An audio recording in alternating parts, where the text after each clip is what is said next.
Hey, good morning, everyone. My name is Jim Bradley. I'm the VP of IT at Tecomet. I'm also a Technology First board member and a past chair of the board. I'd like to extend a warm welcome to each one of you for joining us on our 14th annual Taste of IT. Please join me in thanking our sponsors. Our diamond sponsor is Cincinnati State. We have gold partners of Cadre, Checkpoint, and Okta. And then we have bronze sponsors 8451, ComSpark CDO, CyberRabbit, Dell, Exagrid, Extreme Networks, Franklin University, Gigaman, Nexigen, Sinclair, and Smart Data. I'd also like to thank our annual partners, ATC, Affidence, CareSource, Cincinnati Bell, Google, Round Tower, University of Dayton, Wright State University, and Uptime. We couldn't do this without all of your support. Let's go ahead and get started. As CEO and founder of Secure Cyber Defense, Sean Waldman has over 20 years of experience in cybersecurity and information security. His focus is leading teams of certified cybersecurity specialists, bridging the gaps between technology and company goals. They help organizations protect sensitive data from internal and external threats. Aligning cybersecurity strategies with customer needs drives secure cyber defense. They deliver cybersecurity solutions that make sense for companies of all sizes. Join me in welcoming Sean Waldman, Secure Cyber Defense, as he discusses the first 48 hours, critical steps during a data breach. All right, thanks. All right, thanks very much. I appreciate the introduction. Good morning, everyone.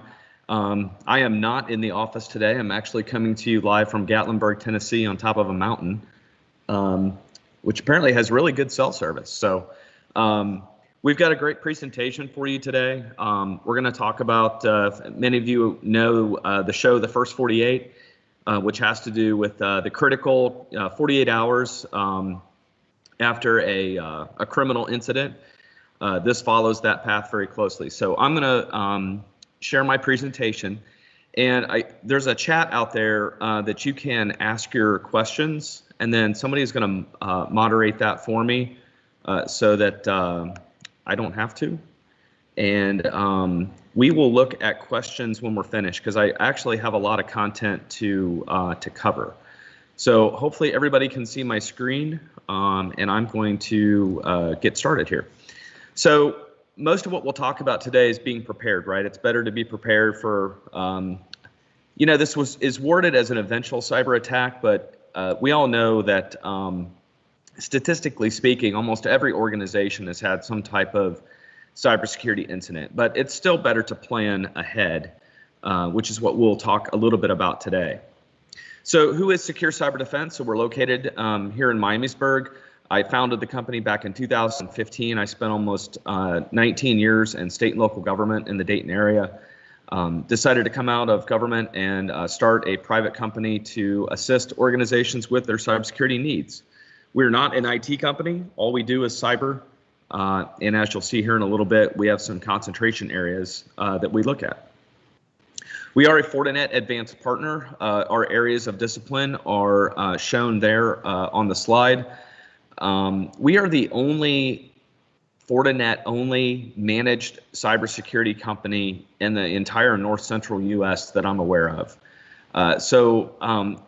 These areas of concentration, obviously, anything Fortinet, a lot of our products are not Fortinet related, meaning that our SIEM and SOAR products and EDR can actually operate on anything.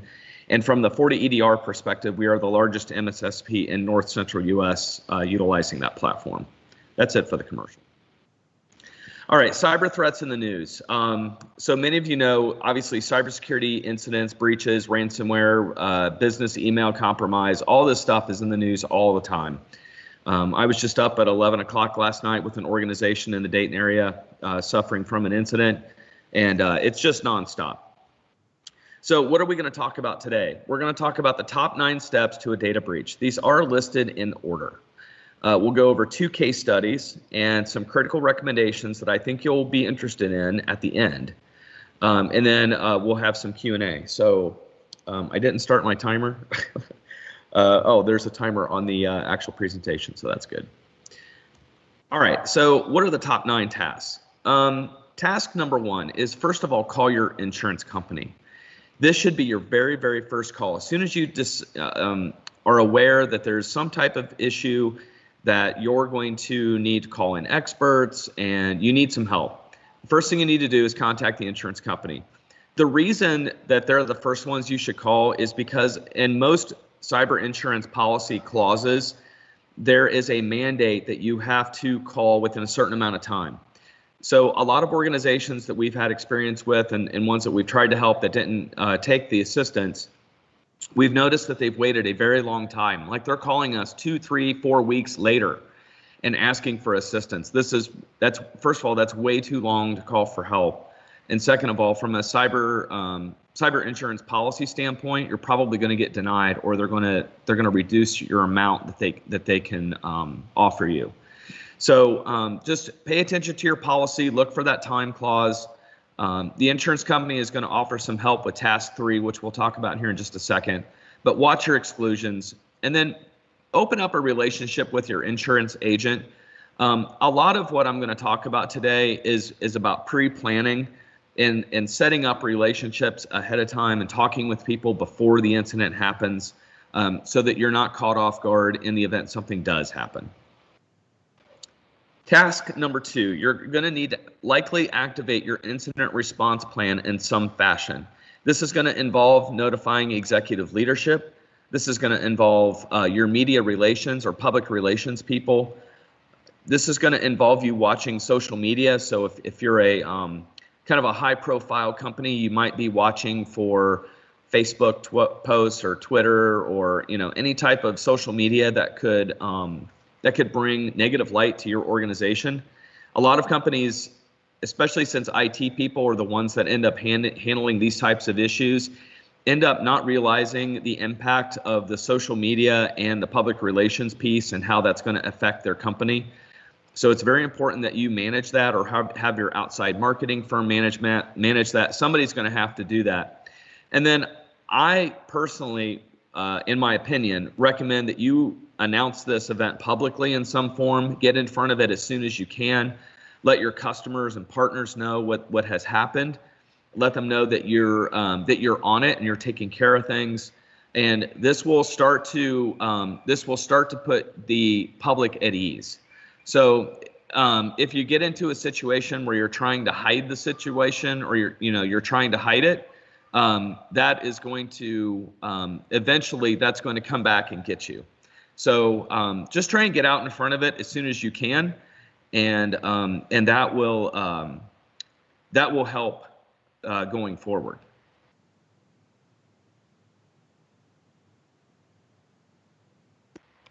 All right, task number 3. So call an incident response company. Now, you noticed that when I was talking about the insurance company, that I let you know that the insurance company may offer some assistance here. And that's generally the case. Most of the time, the insurance company has an incident response company that may be able to assist you. It may be part of your policy. So you may not necessarily have to go seek these types of folks. There's a process also involved of taking forensic images. So if you're a technical person and you're aware of a program called FTK Imager, that might be something that you might want to grab a hold of in the event that you need to start taking forensic images of devices. The reason I'm talking about this, especially the forensic images and that process, is I think companies are under the impression that ransomware is no big deal and we're just going to restore from backup, and they're focused on just getting up and running. I think the problem with most organizations is ransomware is, at least from a response standpoint, ransomware is not easy. It is a very complicated thing. The strains are very complicated, and they're getting worse.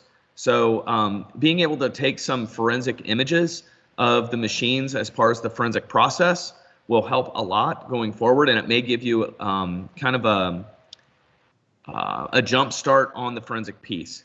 So establish timelines. It'll be very important for you to start taking notes of the actual event. Start noting when you first started seeing things, who saw them, what you saw. The dates and times are critical. When you engage a incident response company like ourselves, one of the first things that we're going to be able to produce for you that's very important is the timeline. Most organizations don't realize that hackers have been in their environment for a very long time. And it's not something where they just popped in, dropped the ransomware, and left. Most of them have been in there for 3, 6, 9, or even 12 months, scoping out the environment. Interface with the insurance company, so make sure that you've got an open channel to your insurance agent. They'll likely put you in touch with a claims representative. So you're going to need to stay in touch with those folks and make sure that you're keeping them up to date.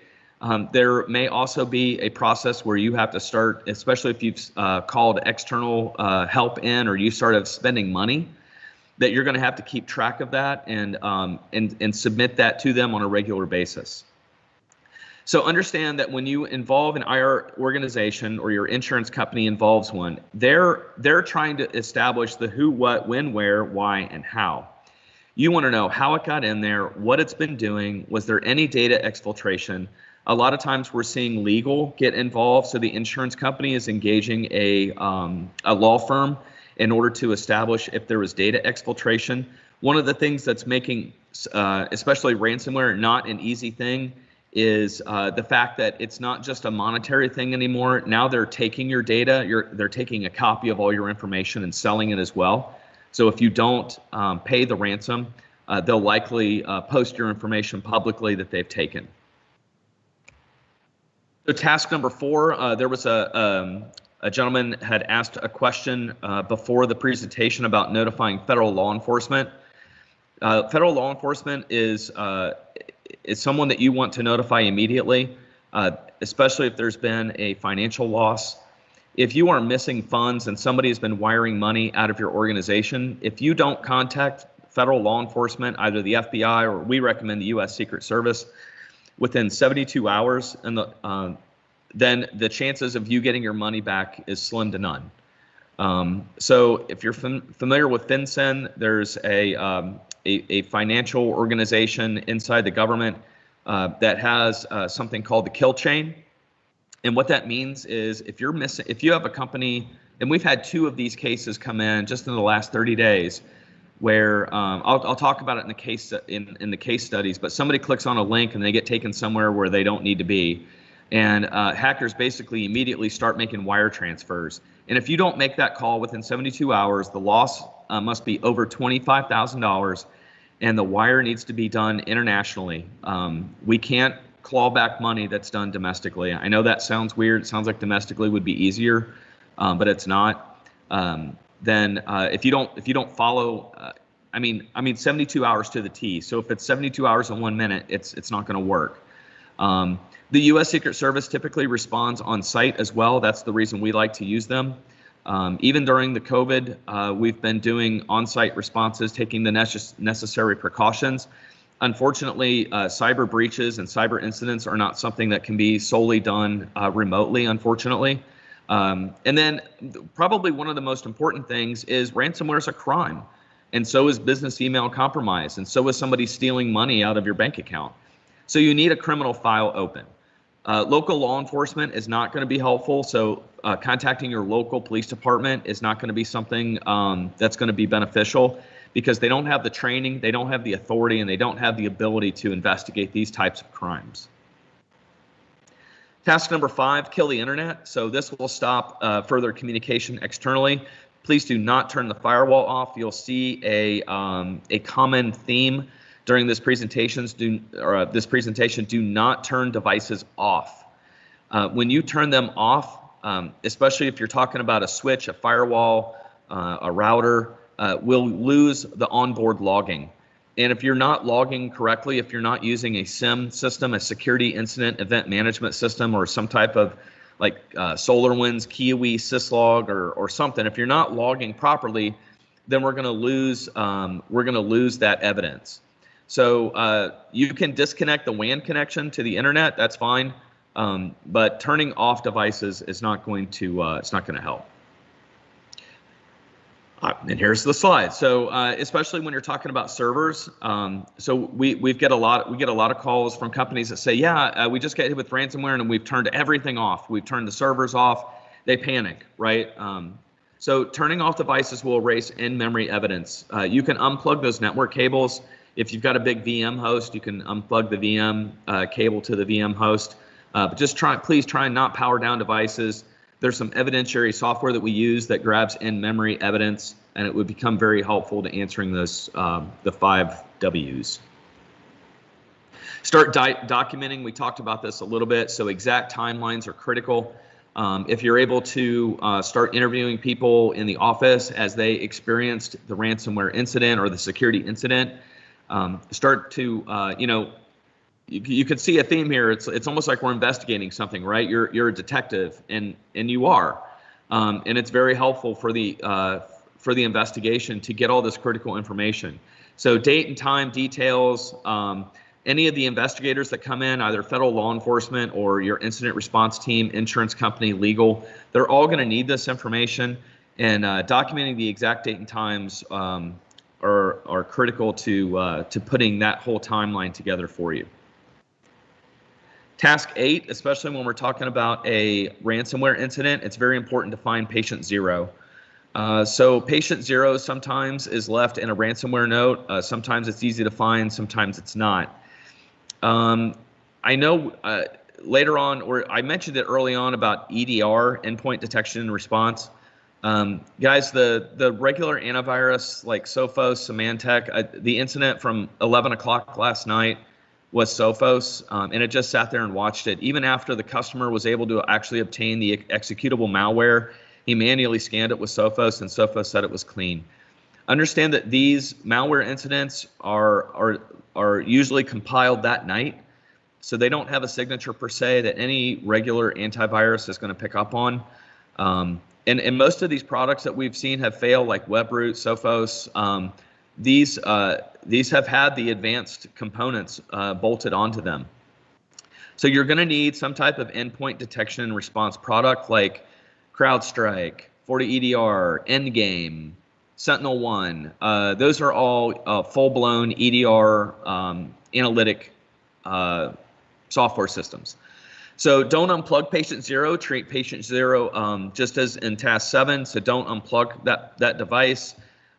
If you can take photos of any screen images that may be appearing, ransom notes, anything like that, we're definitely going to want to have FTK Imager handy to grab a full copy of the disk image off patient 0. And then probably most importantly is to interview the user. What did the user see? What did they do?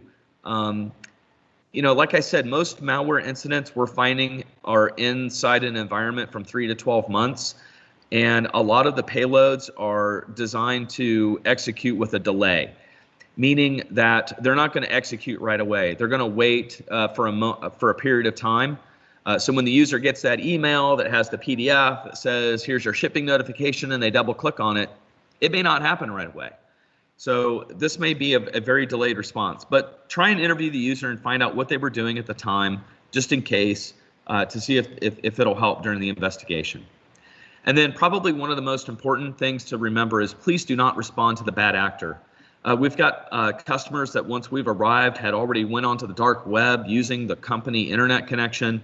The dark web is not something that you want to mess with. If you are not trained, educated, and proficient in utilizing the dark web, do not go down there. Let the insurance or legal handle this. Most insurance companies will already have somebody on retainer to do these types of things. So please just do not communicate with them. Don't email them. Just cut off all communication and let the professionals handle the cleanup that are helping you. So a couple case studies. One of them is ransomware. This was the Sodinokibi ransomware event. This was a company in Southwest Ohio. They were compromised over a VPN from a different country. So they were connected to, they had an office in another country. That user, their credentials were compromised. That user had domain admin privileges. They were able to, that were also, those domain admin privileges were also their VPN account, which was not good. So we have a compromised VPN. The hacker compromised the VPN. They hopped in with no multi-factor authentication on the VPN. They immediately found the Veeam server that was joined to the domain, which you should never do.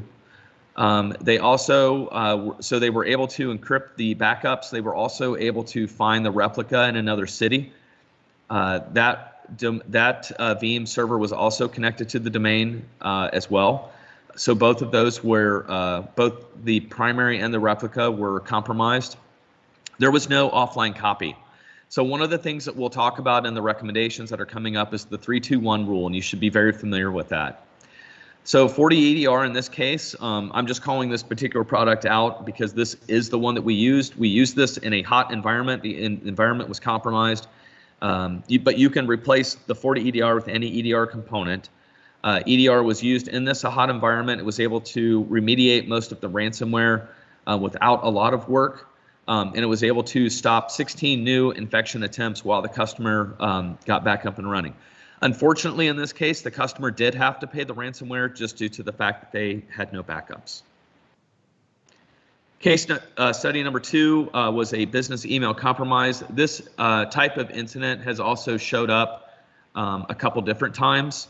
And in this particular case, the CFO was Googling, he was using Huntington Bank, and instead of going to the banking website that was known good, he actually Googled for Huntington Bank. He was presented with a fraudulent site that looked just like the Huntington Bank site, and the domain was very, very close. He ended up putting in the username and password and his MFA. The hacker proceeded to do 16 wire transfers, and they also implemented a DDoS attack on the customer's phone system at the same time. We were able to get notified of that event. We involved the U.S. Secret Service immediately. We were able to recover $900,000 of the $1.3 million in wire transfers that were made over a 6-hour period. Don't ask me why it took so long for Huntington Bank to call, but I think it took them 3 or 4 hours to say, hey, are you making wire transfers to China? I don't know. Probably not their fault. The U.S. Secret Service did execute the kill chain from FinCEN, and like I said, that amount of money there was recovered. So just a case study summary as we kind of get here, down here towards the end, and I wanted to leave room for questions. Both of these cases took 3 to 4 weeks or more to fully recover. I know at least one organization that is still trying to recover. The financial impact in both cases was well in excess of $500,000 or more. The customer that that called me this morning, well, they weren't a customer, they were just asking me for some advice. Said that they could probably be back up in a couple days, and unfortunately, I highly doubt that that's going to be the case. All right, so some final recommendations. I want to put, before I put these up, I just want to make sure that I put this caveat out there. Right, so there are cybersecurity companies like myself and other cybersecurity companies out there, and understand this. No matter who you choose, what solution, firewall, IPS appliance, EDR components, whatever you pick from a vendor standpoint, these recommendations that we have in here, there are still things, best practices that you need to implement as an administrator on your network. So the cybersecurity company or the IT firm isn't going to be able to protect you 100% without some or all of these being utilized. So establishing a relationship with an IR company ahead of time. We talked about this, and this is planning. Work out the details with your insurance company ahead of time. Go through the scenario with them and find out what's going to be required. Many companies have no incident response plan. You've got to have a plan. You've got to practice it, and you have to keep it up to date. Use multi-factor authentication on everything you possibly can. Train your employees. This is probably one of the most economical things you could possibly do, but use something like KnowBe4 and get them trained. Make them go through scenarios. It's effective, and it's very cost effective. Use the 3-2-1 rule for backups. The most important thing of the 3-2-1 rule is to make sure that you have an offline air-gapped copy. At the end of the day, that company that we did that response for a couple months ago, for about 4 days, they had no files. They did major work for major companies, and for 4 days, they were nothing. They had nothing. So that's not an easy thing to walk up to an administrator and say, you need to be prepared for you have no backups and what you're going to do about that. Start inspecting east-west traffic. So that means that you're probably going to have to possibly replace equipment to get some UTM type firewalls installed. But we've been inspecting and hooking up the actual east-west traffic in an organization in order to implement some security on that traffic internally. Use network segmentation. Using proper network segmentation will reduce the spread of the malware. Replace Windows XP and 2003 systems. I know that looks and sounds like that's basic information, but a lot of organizations still have legacy systems that are not patchable still out there. And the ones that you do have that are current, please make sure you're patching those, not only with the Microsoft patches, but making sure that you're getting third-party patches like Adobe and those types of things. Remove unsupported applications. If you guys are familiar with the CIS controls, the Center for Internet Security, they produce something called the top 20 critical controls. The top 2 controls are know your hardware and know your software. If you don't know your hardware and your software, then responding to an incident is going to be almost impossible. One of the most important things of critical control 2 for knowing your applications is uninstalling the applications that are old or unsupported, because legacy software is just a breeding ground for hackers. They know that companies have that, they know that they don't patch, and they'll write malware to take advantage of those unsupported applications. You're going to have to beef up your AD policies, your password policies, consider configuration logon hour restrictions, and please deploy a SIEM. Deploy some type of, I would love for you to deploy a SIEM.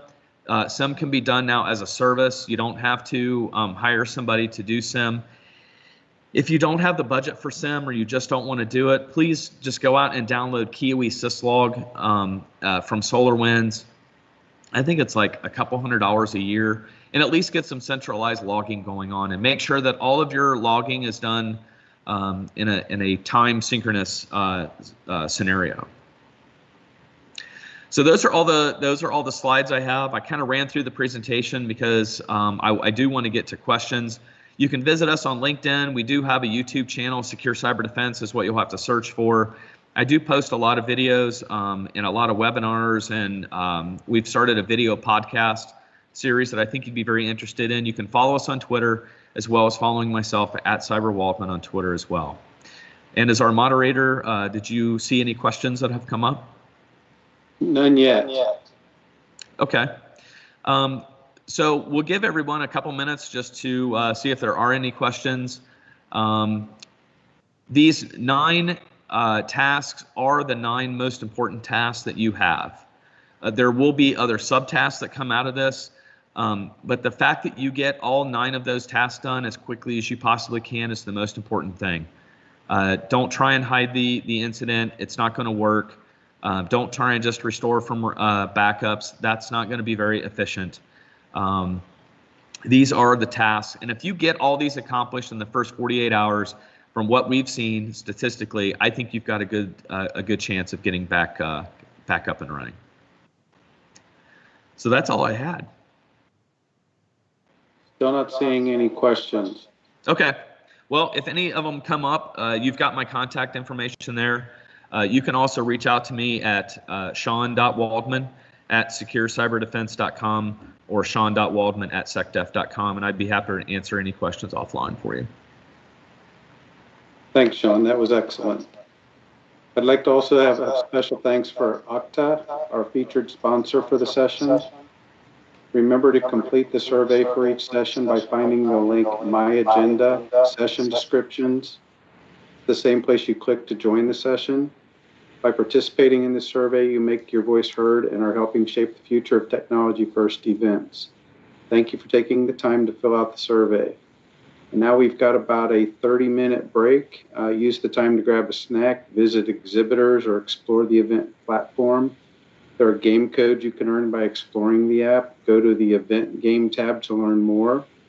And the game code for attending this session is the word BREACH, B-R-E-A-C-H. Thank you, and see you all soon. And I'm still Thanks. not seeing any questions, Sean. All right. Thanks, everybody. Have a great day.